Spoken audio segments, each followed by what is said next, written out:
So this is a story written by our local homegrown author, Mo Wanders, also known as Mosha Winter, author of Born in Fury and The Winds of War, which just released 3 months ago. You can buy both on Amazon.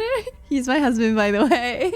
You can buy both on Amazon, and they're absolutely amazing, especially his latest, The Winds of War, is incredible. It's a dark, epic fantasy novel with dragons and magic, and it's truly amazing. He's done a fantastic job. He's great at writing. So anyway, he writes a short story every Halloween, and we get to read it on stream. So this is his latest. Get yourselves all cozy, settled in, get your blanket. Also linking this in case anybody didn't see it. There you go. Yeah, let's go. Also, this one creeps me out a bit because Mo wrote it from a first-person perspective. And I was telling him the other day, like, it's especially creepy because the title of this story is called Our New Home. And it's from the perspective of Mo. So he's the first person, then I'm the second person. So it's like my home is haunted or something, which is especially creepy. But anyway, let's read the story. Our New Home. I knew something was off the moment I saw the place. It turned out to be worse than I could have possibly imagined.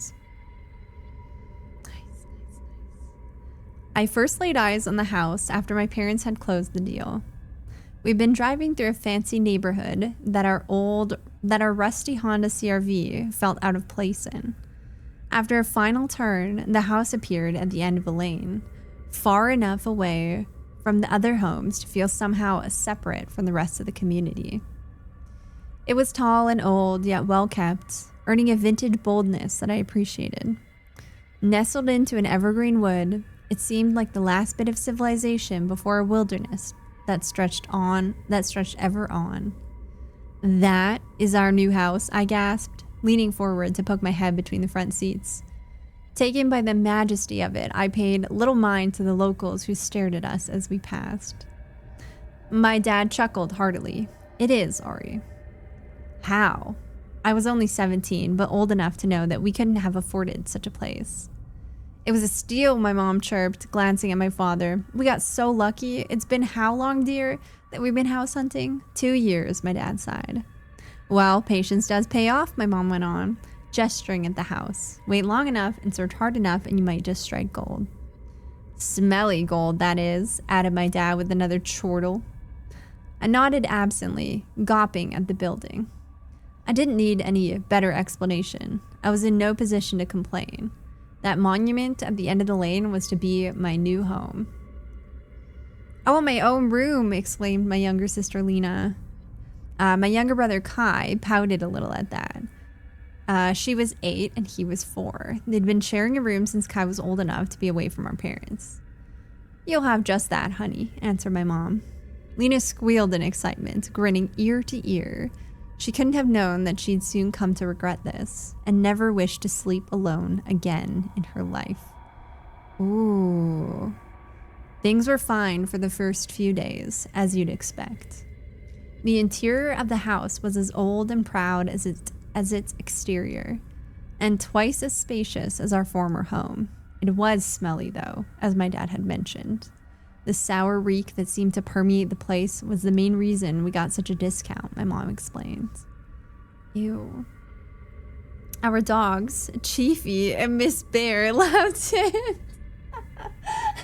That's so cute. These are the nicknames we have for our dogs. Mo is really going into the RP with this story.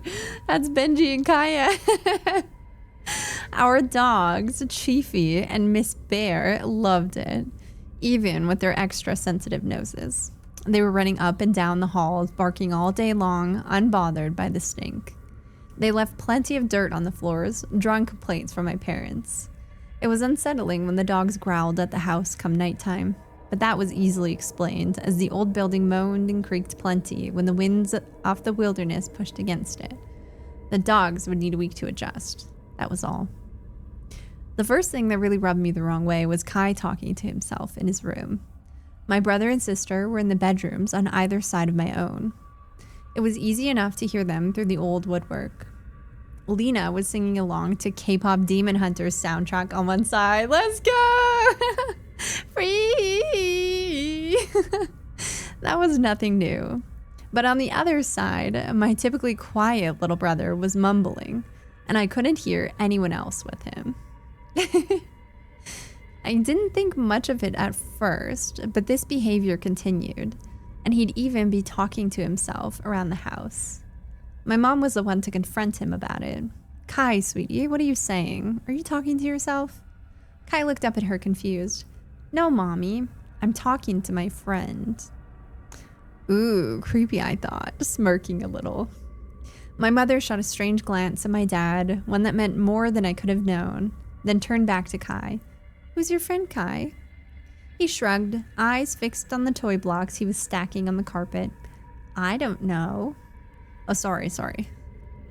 I don't know. There you go. Better immersion. My parents whispered to one another for a while after this, deliberating, and seemed to ultimately decide that it was okay for a boy of 4 to have an imaginary friend. Fair enough, I suppose, and we carried on. A week passed, then 2, and still the dogs would not settle when it came to the house's creaking. They would growl and even bark far too often throughout the night. What really got to me was the time Miss Bear was sleeping at the foot of my bed and started growling, seemingly at nothing. I couldn't hear any creaking. It wasn't a windy night, but she was growling at the wall of my room, the one she shared with Kai. Yeah, she's done that. She growls at this girl all the time. Yeah, she does that. Enough, I hissed. Miss Bear looked at me for a moment, then back at the wall and let out a sharp bark. I opened my mouth to protest, but abruptly she yelped, backing away, tail between her legs. Her sudden fear shot my own feeling of ew, creepy, right up to oh God, hell no. What is it, girl? I whispered. Miss Bear's hackles were raised, her tail still between her legs. She maintained a low growl. Then all at once she shot out of my room, veering toward Kai's door. I jumped out of bed and followed her into my brother's room. Kai was awake. He was sitting on his bed, facing our shared wall. It's okay, he said to our dog. It was just my friends. I looked from Kai to the dogs. Chiefy had come as well to see what the fuss was about, then threw my hands up and left. It was okay for a boy of 4 to have an imaginary friend, right? The next day, on a whim, I took a closer look at the wall my brother and I shared. I swung the curtains open to let in the daylight, then ran my hand over the wooden planks and the ivory paint that covered them. I couldn't sense anything off. There were a couple paintings hanging on the wall, a dresser pushed up against it, and an air intake vent at its base. Unsatisfied, I decided to lay my shoulder into the dresser and push it away from the wall. The cool draft from the air vent caused goosebumps to break out of my leg as I peered behind the dresser. It was subtle, but at the bottom of the wall, just above the baseboards, there was a stain. It was old and brown, but might have once been red. The stain ran down the wall in rivulets, as if a thick liquid had splattered there and dribbled down. Ew, yeah, friends plural, I guess? I don't know. Did Mo obtain Kaya's consent to use her likeness? Good question. Hi, avoid a lot. You can only keep bread, rice, pasta, or potatoes. Bread. Yeah, bread.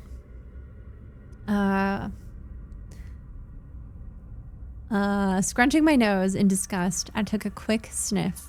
The same sourness that the house was notorious for filled my nostrils, but nothing else. I'm not sure what I was expecting, really. Like I said, the stain was old. It was probably nothing. With an aggravated huff, I shoved the dresser back in place and got on with my day. Later that day, I was in the living room with Lena, who was unusually quiet. My mom was complaining to my dad that we were out of groceries again and that she was going to run to the store. She asked Lena if she wanted to join her, and to both me and my mom's surprise, Lena said no. Once my mom had gone, I asked my little sister what was up. You always go with mom. Is everything okay? She shrugged, but didn't answer. Hey, Lena, I pressed. What's up? You can talk to me. She slowly looked at me and said, this house is scary. Frowning, I asked her to elaborate. For a time, she considered how to explain, and finally she said, it feels like we aren't the only ones living here. I explained to her that this wasn't true and that we just weren't used to living in such a large old home. She didn't seem all that convinced, and why should she have? The place was creepy. The incessant creaking and moaning, the stink, the dogs always growling, Kai's awful imaginary friend, strange stains on the wall.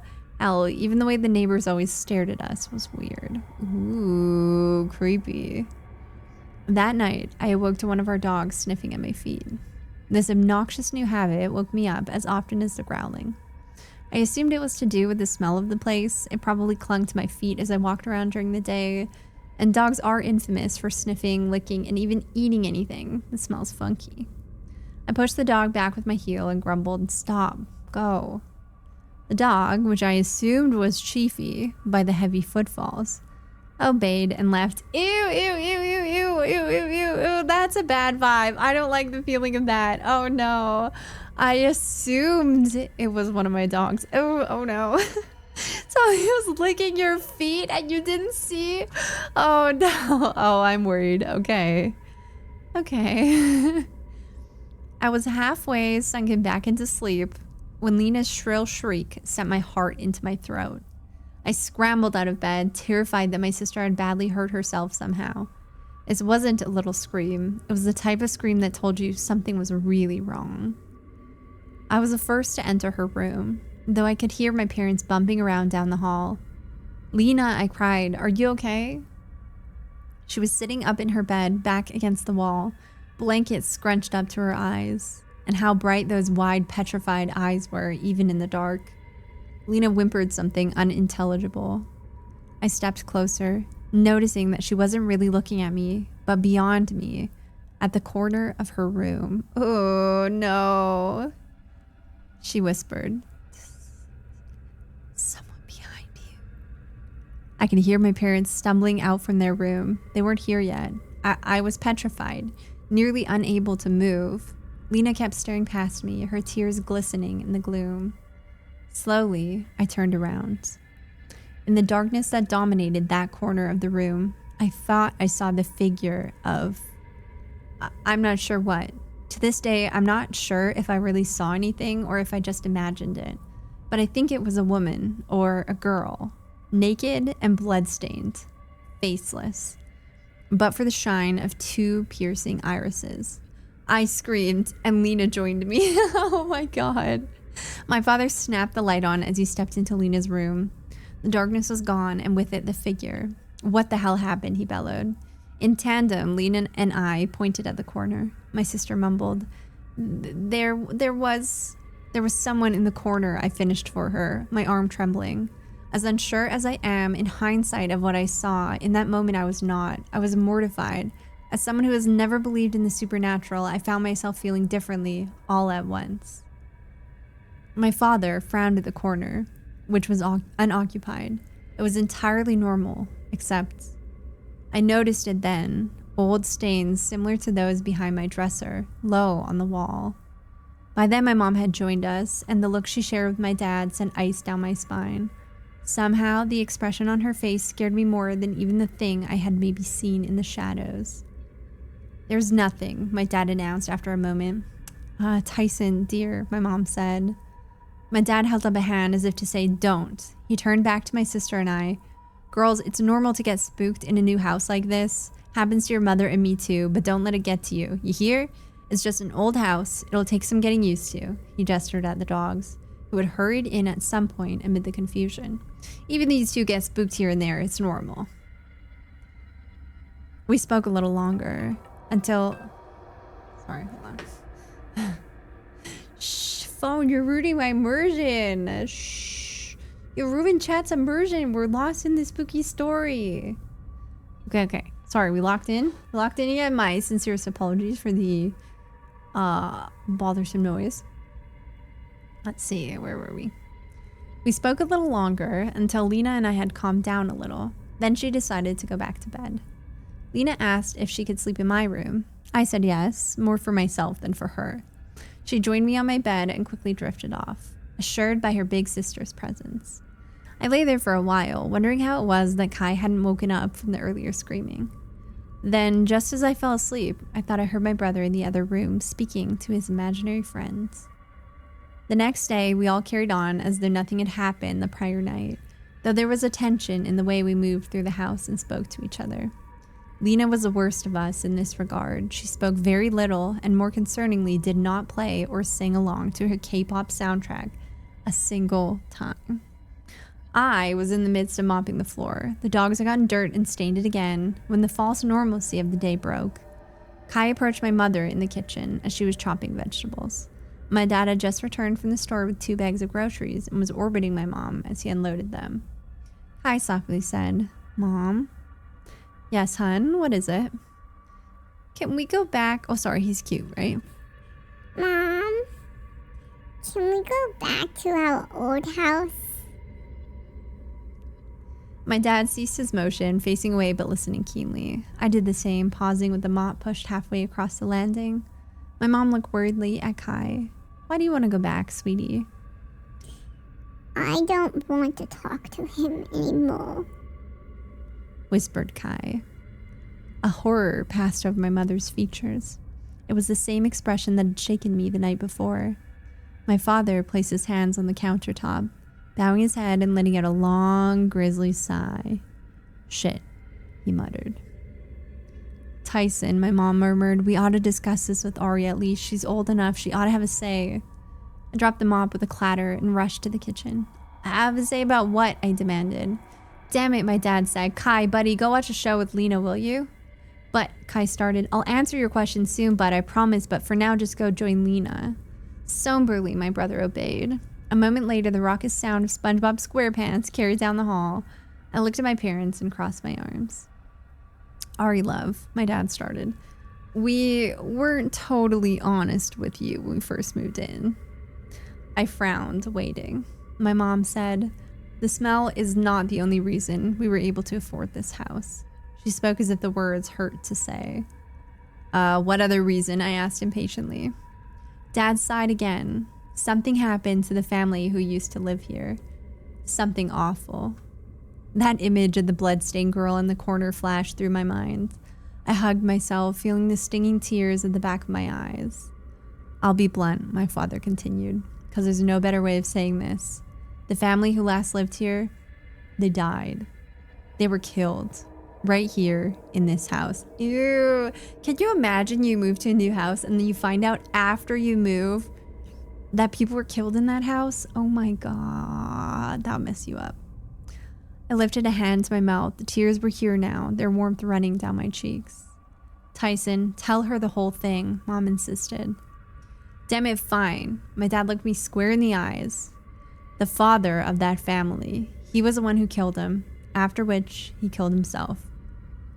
I sank into one of the dining chairs, shaking. I thought of the brown stains on the walls, how they looked like they'd once been crimson. "And you bought this house anyway?" I cried. "It was a once-in-a-lifetime opportunity, dear," my mother said. Then she added, "Though perhaps it was a mistake." "Perhaps, mother, perhaps?"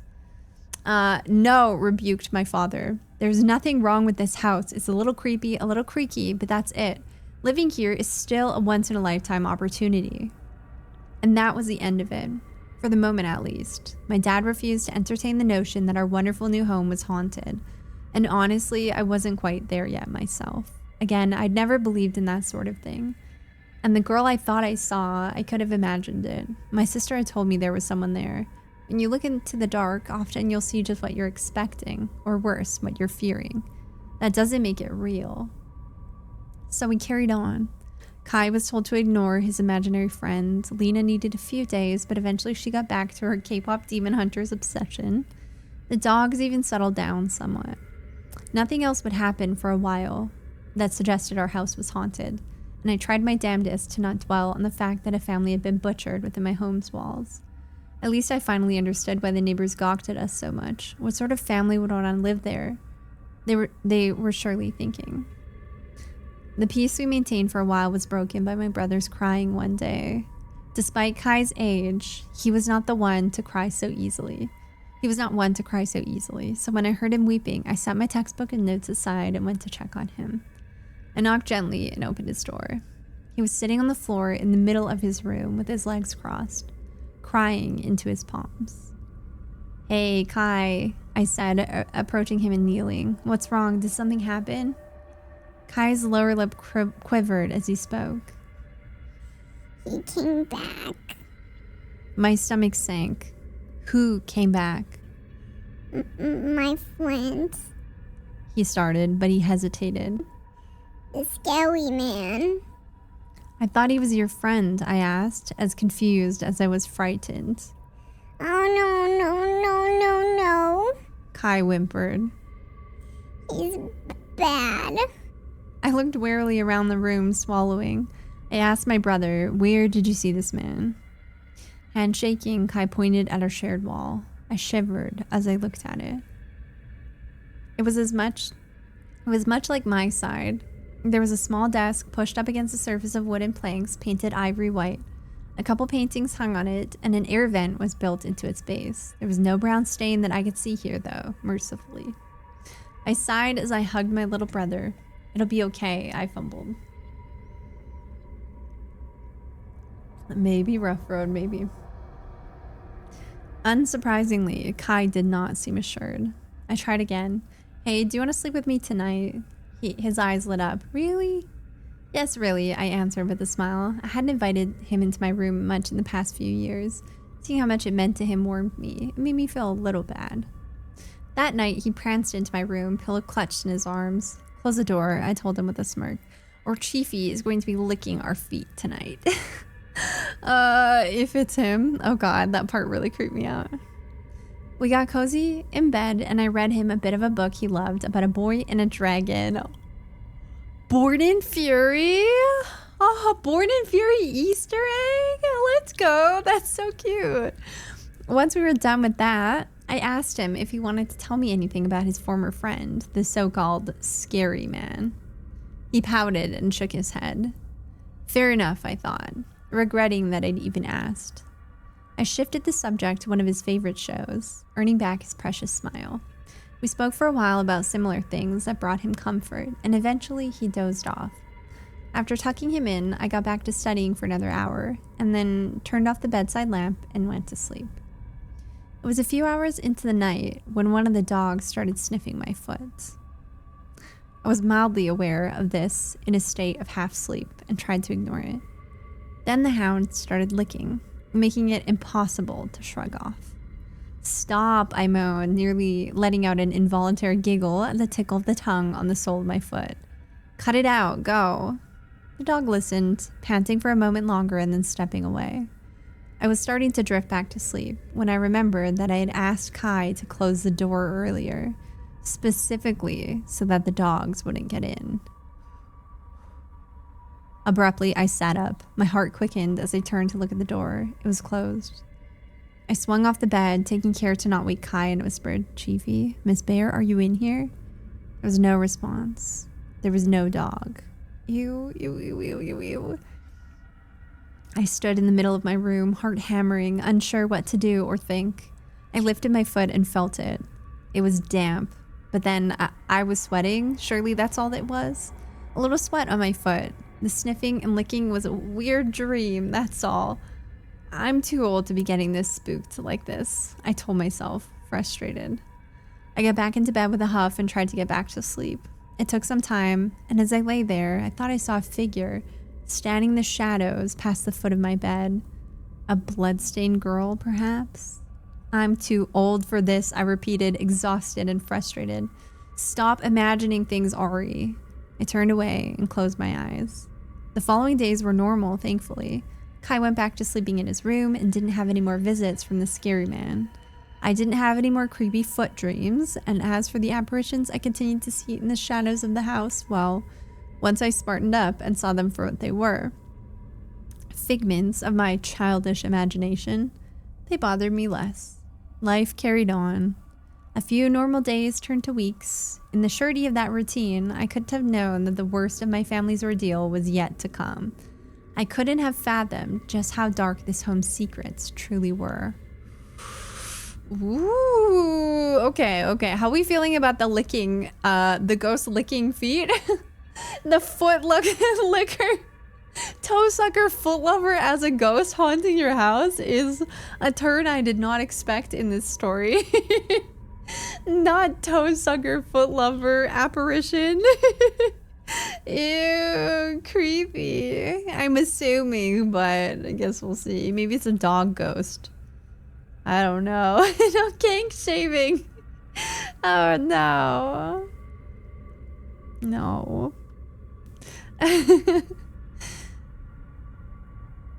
The turning point arrived during one of my daily walks. Chiefy and Miss Bear were pulling on their leashes like usual, propelling me down the street, when I caught one of the neighbors staring at me. He was out by his mailbox, closer than I'd ever caught any of them. They usually just stared from their windows and porches. The calm weeks had made me confident in my family's choice to purchase the house, and so I let my anger get the better of me as I glared back at this man. "Excuse me, sir," I called. He glanced at me the way a child would look at a ghost. "Yes?" "You and others in your home are always staring at us. It's rude and exhausting. What is your deal?" He fidgeted with the letters he'd drawn from the mailbox. Well, he mumbled. Then after a moment, he looked up, seeming to gather his resolve. "Call it rude, but we can't help but wonder what sort of folks would want to buy a house like that." Dogs were restless. "Sit," I commanded them. "Sit and stay." As I met the man's gaze again, I said, "What sort of folks, you ask? The sort who aren't taken by superstition." I smiled inwardly, pleased with my delivery. The man made a face halfway between a frown and a grimace.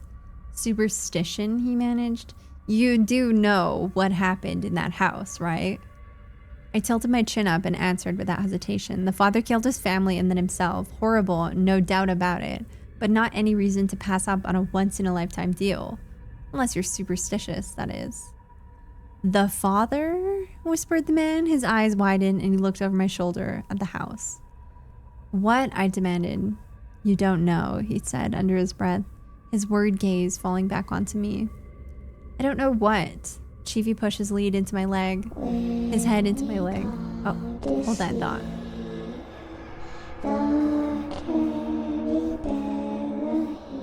Hi Raiders, welcome in. Hi MJ Snow, thank you so much for raiding. Welcome in, how you doing? We're reading spooky stories, guys. Welcome in.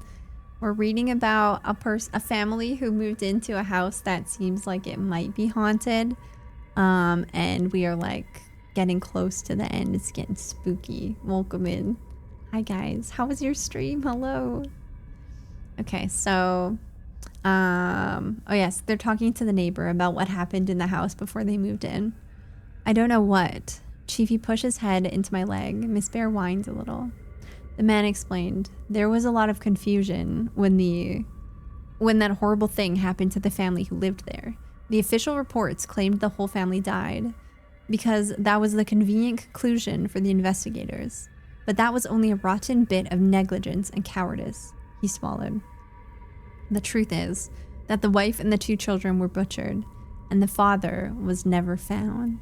Ew. Thoughts laced in fear raced through my mind. My dogs continued to whine. Hi MJ, thank you. Oh, no worries. Go get some sleep, but thank you so much for the raid. I appreciate it. Thank you. Okay, you have a good rest. Have some good sleep. I'll read you a bedtime story. A spooky one. Thank you again. Take care. Bastard got away, continued the man. No one knows where he went. All of us around here upped our security after. You can bet on that. Reinforced windows and doors, alarm systems, cameras, the whole suite. And then comes along a seemingly nice little family, eager to move into that godforsaken place. Imagine our shock. He shook his head. Call it rude, miss, but you can't quite blame us for gawking, can you? I licked my lips, which stung with dryness. Where did he go?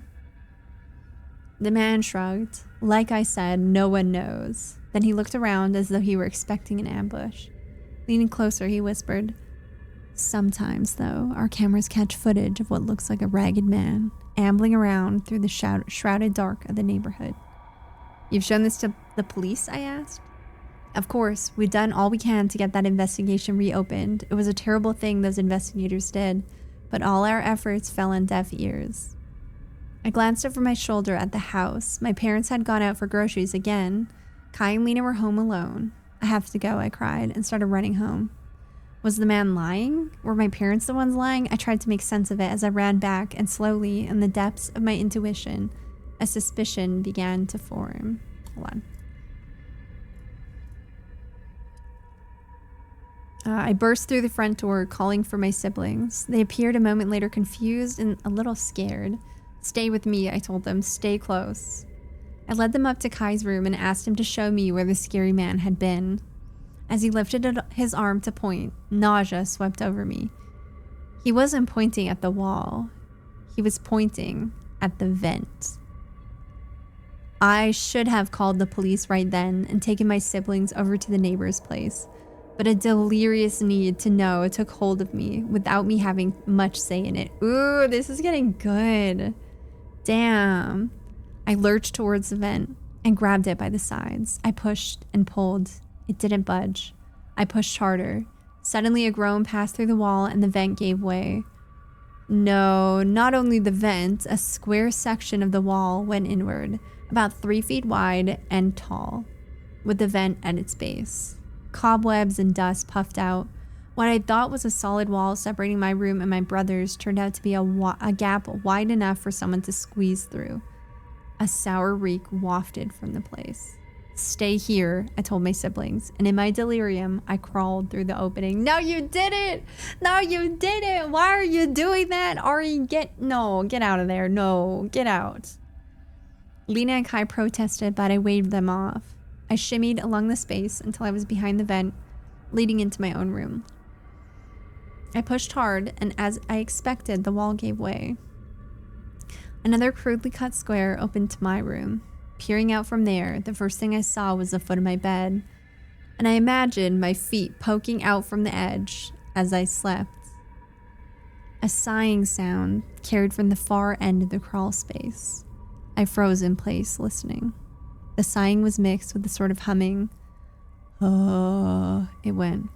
Oh. I don't know, I'm trying to imitate this. It grew louder, a slow rolling noise. Oh. Feeling as though my heart would burst from my chest. I feel like I made it funny, not creepy. I'm sorry, I'm trying my best. Is this better? Wait.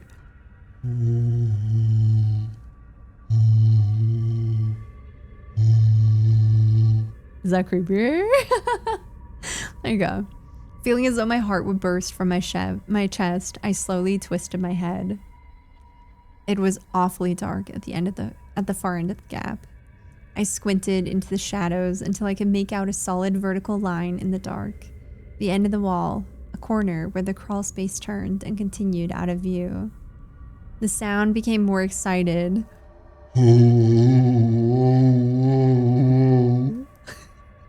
I leaned forward just a bit, narrowing my eyes, trying to make sense of what I saw. Guys, it's not supposed to be funny. I'm trying my best. Don't laugh. I leaned forward just a bit, narrowing my eyes, trying to make sense of what I saw. Half of a face peeking out from the corner. One bloodshot eye, pallid, withered skin, a twisting, unnatural grin of rotten teeth, a scraggly, bony hand clutching the wall. The creature that might have been a man started to laugh again.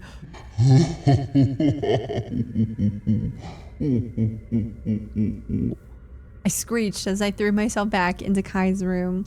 It was such a scream that my throat would hurt for days to come. I grabbed my siblings' hands and ran down the stairs, the ugly walls and furnishings of the house passing by me in a blur. That horrible laughing chased us all the way. And I swear I heard scurrying footsteps in our wake. We burst outside and ran straight to the neighbors. No creature followed us there that I could see. With the neighbor's phone, I called the police and then my parents.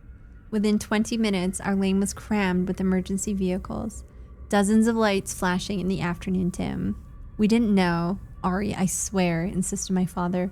The realtor told us that they all died.